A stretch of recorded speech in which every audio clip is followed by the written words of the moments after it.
Germany marshals its strength along the shared border between Germany and the Union of Soviet Socialist Republics. Germany has several strong points. In Romania, an army group south organizes itself, armored divisions, mechanized, motorized artillery, infantry, and an air force as well. Further north in Warsaw, Army Group 84 gathers itself as well and trains up for further operations. Motorized infantry towing behind itself artillery, cavalry, and light armor. But the threat to Russia resides even further in Germany. New, freshly designed, freshly produced armored divisions, medium armor, self-propelled artillery, mechanized infantry are being built and being shipped to the front, ready to roll across the border in a grand operation against the Russian homeland. Moscow has a decision at its hands. Does it begin its mobilization now, or does it delay its grand mobilization a turn or two? A great mobilization now means that they can pull their troops, build them up, move them towards the border before a great offensive by the Germans. Delaying its mobilization means that they will have more resources to bear when they do mobilize. But the downside, of course, is that now they'll be further in the conflict. Germany could launch its attack sooner, and the Russian Red Army won't have the opportunity to move up to the border. Furthermore, mobilizing a little later also means that it might shorten the duration of any war that might break out. The will of the people will only last a certain length of time before international pressures will bring the war to a close. If Russia waits too long to mobilize its forces, perhaps it might shorten any future war quite considerably to the point where they won't be able to acquire any gains in Romania and in Warsaw. So that is the conundrum that the Russians face. Do they mobilize now with less resources and more time, or do they mobilize later with more resources and less time? Moscow has decided to delay its mobilization for any potential conflict, delay it a season or two, and watch how things develop on its western front. Will Germany continue to build up its resources, build up its troops along the shared border, or will it slow down its buildup as it turns its attention elsewhere?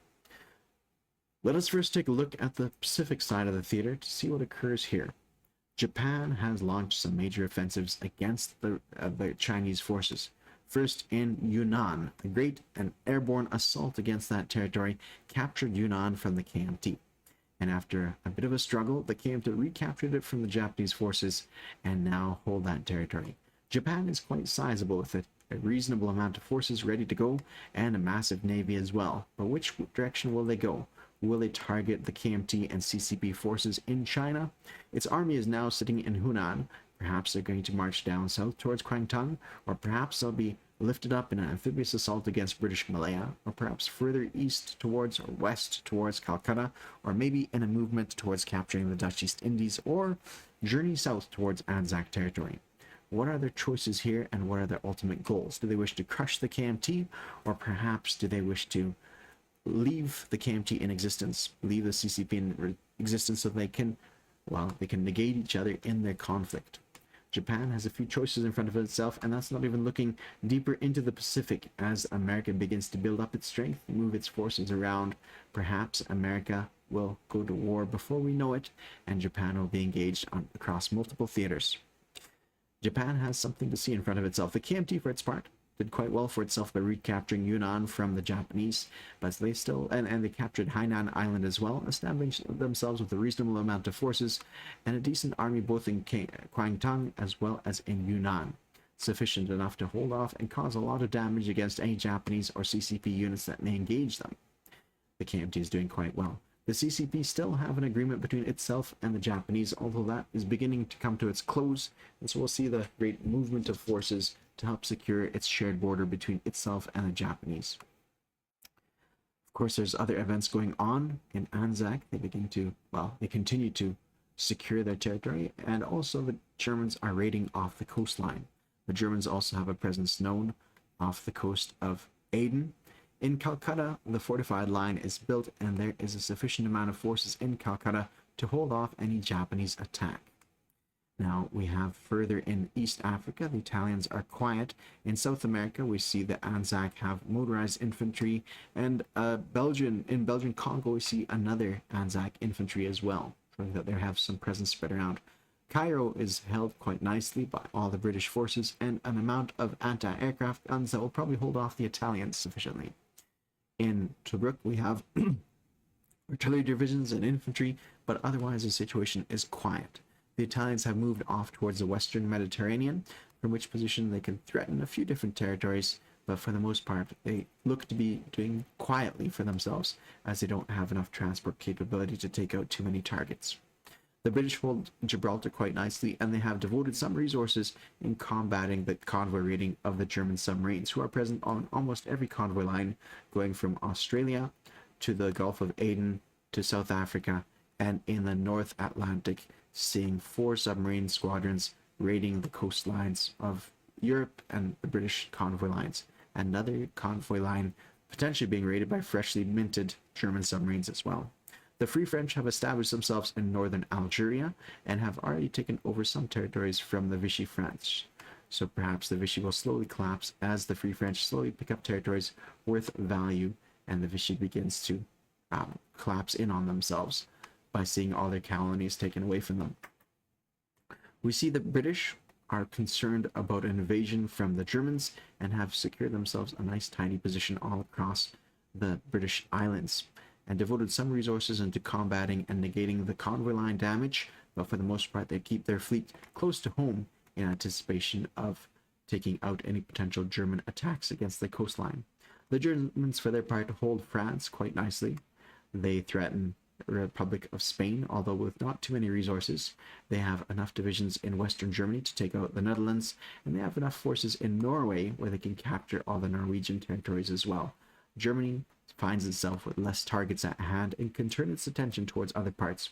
And with the 3 naval transports, they can go either towards the British Islands or turn toward Leningrad. Now, the Russian leadership still has a treaty in place with the Germans, the Molotov-Ribbentrop Pact, and that so far has not been broken. There's also another secret treaty that was arranged to maintain the peace for a few turns, a private deal between leaderships, and perhaps that won't last, or perhaps that will collapse in front of us. Time will tell. And that is a situation both in Europe, Africa, and Asia. Hello, friends and gamers. My name is Jinx, and we're looking at turn number 9, which I believe is July 1940. We've rolled for our income increase and gone up 4 spaces, so we're at 42. And likewise, we've rolled for technology with only 1 success, moving up. It would be... What did we move up? We moved jet fighters up. Here's where they were, and here's where they are in stage 2.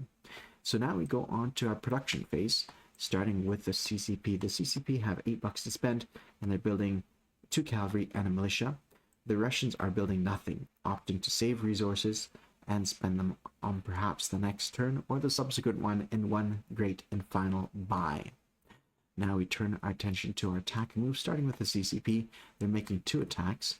These 3 infantry coming in from Szechwan are moving south to Kwaichao, and we're launching a large attack against Yunnan with all the forces that can partake.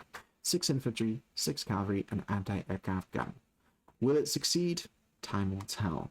It'll be a bit of a struggle, and perhaps the first dice roll will dictate the results a little bit more. We have basically 13 units that can cause damage, that can be scored as hit points, and the enemy has 7. And we calculate that we can score a hit and a half each turn, and the enemy can score about the same amount. So we'll see what the results are. Let's roll for the first strike by the enemy with a miss. That's a fairly good start for us so far. Rolling for the attack now. The reds being the... Actually, you know what? Let's do the blacks being the cavalry and the reds being the infantry. So we can probably roll it all together. Reds infantry, blacks cavalry. So we're lucked out that we did say that. We have 1 hit here and then 2 hits here. So quite nice for us. 3 hits is great. 3 hits is fantastic. So let's roll for the enemy here. The 3 infantry. 2 hits. That's not great for us. And only 2 hits. So that's really good for us so far. They took down 3 damage. So that's 1, 2, 3. We're going to take off the anti-aircraft guns plus the 2 cavalry. And that means that these guys are out of the picture. And at our end of the table, we are losing 2 infantry right here. And keeping our anti-aircraft gun alive, seeing as the odds have kind of turned towards our favor. So let's roll for this now. Again, Sorry, I deleted the wrong ones. These were the infantry. Yeah, these are the infantry, and these are the cavalry. So 2 infantry to get taken off the table. I did that because it lines up with the bottom row here for infantry. All right, rolling for our cavalry. Or sorry, infantry and cavalry. That was almost a hit, but everything else is a miss. Everything else is a miss, so not that great. As for the enemy, these infantry rolling at 4s, 1 hit, and this artillery rolling at a 3. Miss, so 1 hit from them. So we take off one of our infantry again.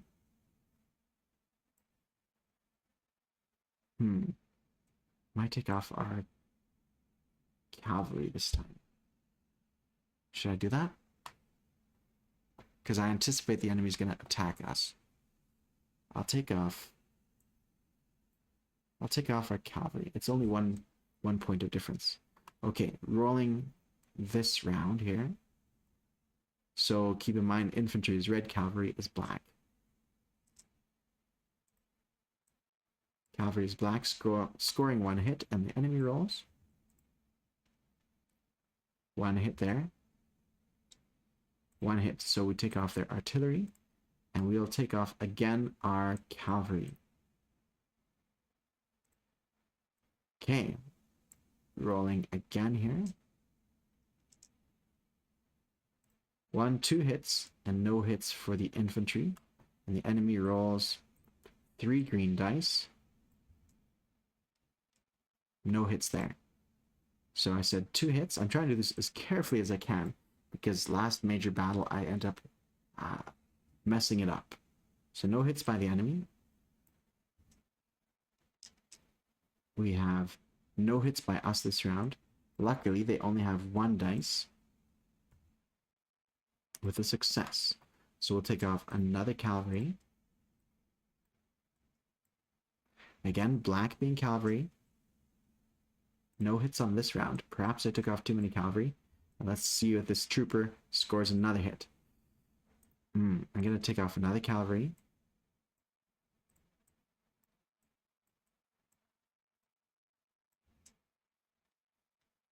There's 3 hits. 3 hits on the last round. And the enemy misses on the last round. Okay.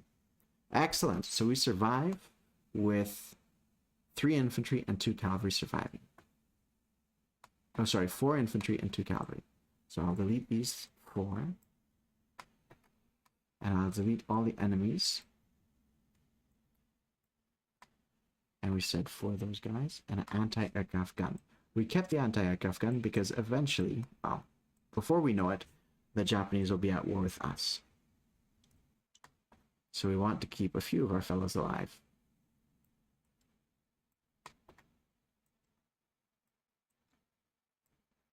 All right, so there's that.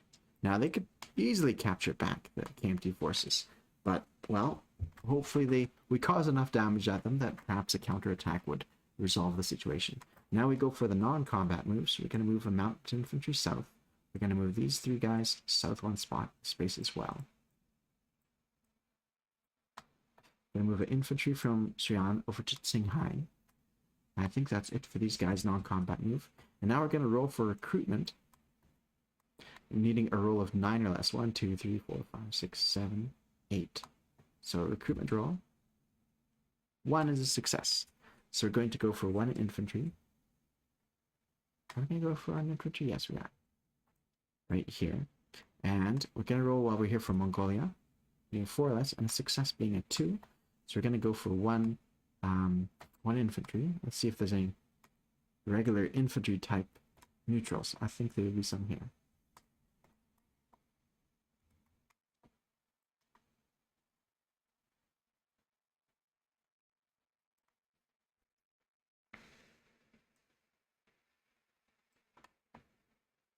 I think we'll keep him there, yeah. I think that's a good spot for him. Alright. That's that. So we're just going to move these off. These dice I rolled. Let's park them here. I'm not as quick as efficient as some of those other guys. I'm watching some of them play, and they are speedy as you wouldn't believe. So let's put our guys on the board. I'm going to speed up the pace now that I've kind of gotten past the combat, so it'll be a little bit easier to remember what goes where. We put the militia here, and the 2 cavalry go south here.